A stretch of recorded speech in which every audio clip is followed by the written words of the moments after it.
lumapit ka dahil pinahiya ka. Opo, pinopost niya po ako, tapos marami po comment doon. Ako daw, pwede daw ako ireklamo kung saan-saan. Minumura niya po ako, tanga, wag na daw kayo bumili dito. Siniraan pa yung negosyo mo. Kung i-consulta natin kay Attorney Batas yan, ako talagang ano yan, mabigat na kaso yan.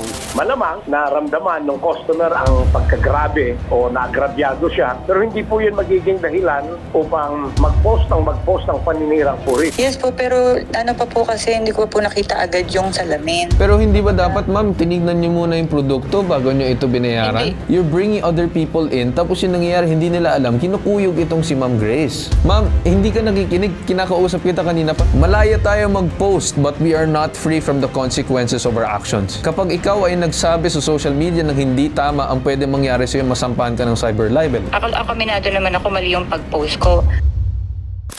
Nandito po ako kay Sir Bintulpo para irereklamo ko po si Catherine C. Isa po akong reseller ng salamin. Umorder po siya sa akin ng mirror. Nanghingi po ako sa kanya ng sukat na 120 by 60 pero wala po siyang binigay kung inches o cm. Kaya tinatanong ko po siya kung 60 cm po ba or 120 cm po yung order niya. Nag-oo po siya. After nun na po, nagrereklamo na po siya bakit daw po ang liit. Tapos sabi niya, may refund po ba? Sabi ko, ma'am, wala pong refund yan kasi customized po yan.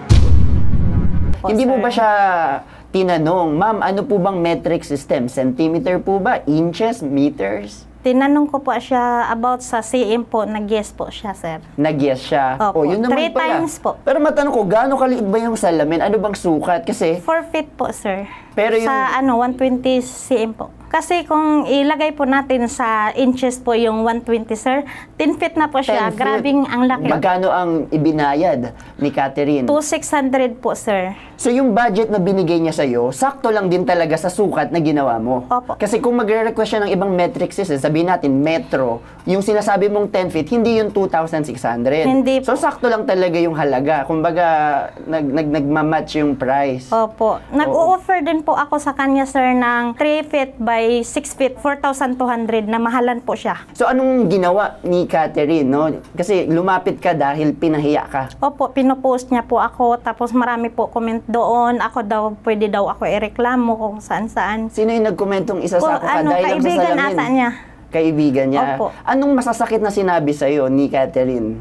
Minumura niya po ako, tanga, Mga foul words. Foul. Okay. Sinabi niyo yung mga foul words sa inyo. Pagkatapos ng pag-uusap niyo, nagkaroon ba ng any other na pag-uusap para magkaroon kayo ng pag-aayos? Hindi po kasi binablock na niya ako. Tapos nakikita ko na lang na nakapost na po talaga ako doon. Yung post niya, hindi binura. Alam mo yung ginawa niya, ha? Pwede mo siyang makasuhan dyan dahil pinahiya ka niya at sinabihan ka ng mga masasakit na salita. Opo. Papasok siya sa cyber libel na tinatawag. Hindi ko alam kung aware siya doon kasi meron tayong tinatawag na cybercrime law, di ba? Ang nakakaano pa kasi tinag din niya doon sa page ng boss ko na RGDS po na wag na daw kayo bumili dito. Siniraan pa yung negosyo mo. Opo. Paninirang puri talaga yan. Opo. Kung i-consulta natin kay Attorney Batas yan, ako talagang ano yan, mabigat na kaso yan. Nanghingi po ako ng pasensya sa kanya pero gusto kasi niya ibalik yung pera tapos ibalik yung item. Pinapaliwanag ko, ma'am, customize po yan, ma'am. Ikaw ang nagbigay niya na sukat na yan. Pag ibalik mo yan, hindi ko na yan mabibinta. Which is tama naman. Opo. Kasi specialized, customized. Opo. It was made para dun sa specific na customer na yon. Opo. And then again, yung pagpo-post niya, yung gusto din natin sabihin dito, I think binanggit din ng aking father nung isang araw, is yung difference between public and private. Yung private is yung, for example, inaatake yung pamilya mo, yung personal na pagkatao mo. Meron bang ganun na pangyayari? Wala po. So more of yung sa business. Sa business po, tinatawag Pero may po niya. pamamahiya ba sa'yo at kung ano yung sinasabi sa'yo na masasama, imbis na nakufocus lang doon sa total service na natanggap niya? Sinabi niya po doon sa post niya na wag na daw bumili doon kasi hindi daw maganda yung kausap nga daw. But then again, the burden of proof is nasa kanya. Kung talaga bang naging hindi maganda yung service nyo and so on and so forth, ang para sa akin kasi kung ako yung tatanungin mo, pagdating sa ganyan na bagay ay tinitingnan namin dito, nagiging balanse kami. But then at the same time, kung titingnan kasi namin yung sitwasyon mo, ginawa mo naman ang lahat, ang pag-clarification, yung pagpakita ng presyo, kung ano ang sukat. Ito kasing tao na to, I don't know what happened, imbis na akuin yung pagkakamali, i-blame dun sa nagbenta sa kanya.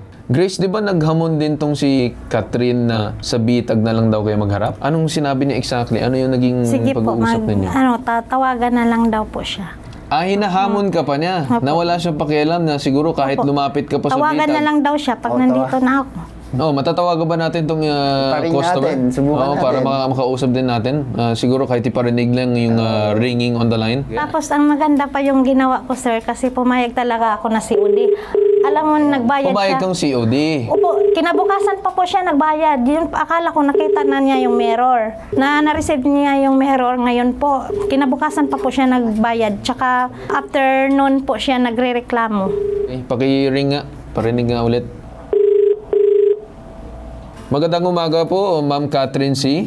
Okay, Ma'am Catherine, si Carl Tulfo po ito, ma'am. Kausap niyo ngayon sa ipabitag mo. Okay, anong naging problema? Bakit nagkaroon ng Sir, ganito, explain pag-uusap? ko lang din po yung side ko. Kasi sir, in the first place po, siyempre business owner din po ako. Yung friend ko po kasi, sabi niya, dito ka na lang bumili sa kanila. Yan naman po siya, refer naman po sila ng friend ko. Kaya lang, yun lang nga po, hindi lang kami nagkaintindihan, misunderstanding. Kasi po, sana po, di ba po nasa DTI naman, kumbaga nasa law naman natin, na wala yung no refund parang pagka may nagkamali. Kailangan, pwede siyang i-refund kung both sides naman may pagkakamali. Well, ma'am, it depends on the case. Kasi yung nakikita natin Apo. ngayon yung kay Ma'am Grace, nag-extend naman siya ng kanyang service. Kinausap kayo at verify yung mismong measurements sa inyo ilang beses pa. Sir, kasi and hindi then po even up to talaga- the point also, di ba, nagpa-COD pa nga day after ka daw nagbayad. Tama ba ito? Yes po, pero ano pa po kasi hindi ko po nakita agad yung salamin. Pero hindi ba dapat, ma'am, tinignan niyo muna yung produkto bago niyo ito binayaran? Hindi pa po ako kasi sinisigil na po niya ako pero wala pa po kasi ako sa shop doon sa pinag-deliveran. So hindi ko po na-check yung product. Yun din naman po yung pagkakamali ko. Ang ina-explain ko po sa kanya, sir, hindi po kasi ako marunong tumingin ng metro. Pero ma'am, sa dahilanan mo ba na hindi ka marunong tumingin ng metro, dapat ba isisisi dito kay Ma'am Grace yung sa nangyari at siya yung iipitin dahil gusto niya Kasi ibalik sir, yung pera? siya po yung reseller, sir. Siya po yung nagbenta sa akin. Ma'am, So, siya dapat yung nagbenta aware sa'yo, din po but then siya. again, ma'am, yung nangyari kasi dito, siya yung nagka-clarify kung ano pa nga yung measurements. Nag-send kayo ng certain numbers, but then walang kasama kung cm or inches or whatever metrics it is. Siya pa nga daw ang nag-verify. Meron pa nga siya mga screenshots dito, ma'am. Oo nga po, sir. Nakita din naman po niya dun sa pinakita ko sa kanya na sample picture. Ang laki ng picture at saka metro po yung gamit ko doon. Sana Ma'am, po, bakit picture yung pinagbasihan nyo? Dapat nasa measurements. Kaya pagdating sa online, talagang dapat nakikita din in person or if not, you have to be exact with your measurements. Yan yung problema din kasi ng pag-order online. But then again, going to yung mismong post kasi yun naman yung focus natin dito. Ma'am, I Yes, don't po. think naman tama yung gano'n na pangyayari na yung dismay mo or whatever it is na ipapakita mo ng gano'n sa social media. Ang maganda kasi na nangyari, ma'am, sana is nakipag-usap kayo ng maayos or if not, pumunta doon sa mismong tanggapan ng RGDS Glass Mirror and Aluminum Trading, doon na lang kayo nagharap at nag-usap. Imbis na nagkakaroon, kasi ma'am, you're bringing other people in, tapos yung nangyayari, hindi nila alam, kinukuyog itong si Ma'am Grace. Si ma'am ay naghahanap buhay na lamang. Hindi, wait lang po. Right after po, nung kinabukasan po na yan, minessage ko po yung mismong owner. Humingi po ako sa kanya ng pasensya sa pagtag din ng page nila. Pero ma'am, Statement. naghingi ka ng sorry after mong ginawa. Di ba po, malaya naman tayong magbigay ng review. Malaya tayo magbigay ng review. Hindi ko sinasabi na dapat hindi mo pinost or whatsoever. Ang sinasabi ko on the way that you're conveying it. Kasi ang nangyayari is parang more on pamamahiya. Ang gusto lang kasi namin dito, ma'am, ay ayaw din namin madamay yung mga reseller or whatsoever it is yung sa negosyo. So ang nangyayari Yes po, dito sir. ay merong paninira. So ang nangyayari, Sir, hindi po naiipit sila. paniniran ko. Baga nag-warning lang po ko na kung hindi naging maayos yung transaction namin, what more pa po sa iba. Pero ma'am, Kaya hindi wala ba naman hindi ba pagpupuli din dun sa na sinabi sa part ko. din ng mga mismong negosyante na kagaya ni ma'am Yes po, that sir. they did Ako their end. Ma'am, hindi ka nakikinig. Kinakausap kita kanina pa na merong right din itong si Ma'am Grace. I do understand that the customers also have the right. Pero wala ba din karapatan ng mga mismong seller na kapag Meron, yung sir. customer ay may mali, wala silang masasabi at sila na mali kaagad? Ma'am, ang pinopoint out ko kasi dito, kinuyog si ma'am eh. Why?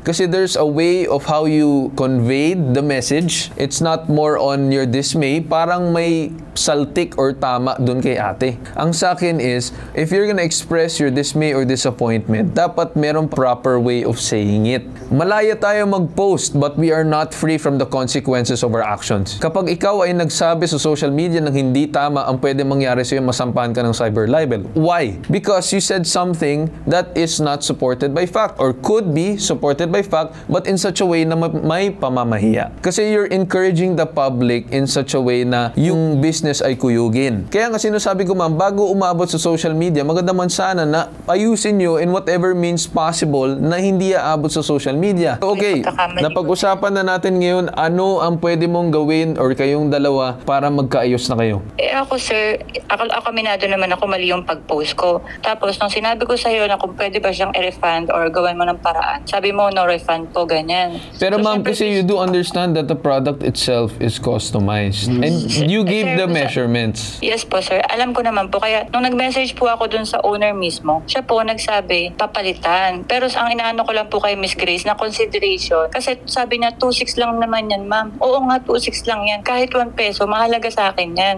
Sana sinabi niya po na, sige ma'am, kunin ko, papalitan natin. Ibibenta na lang po namin yan.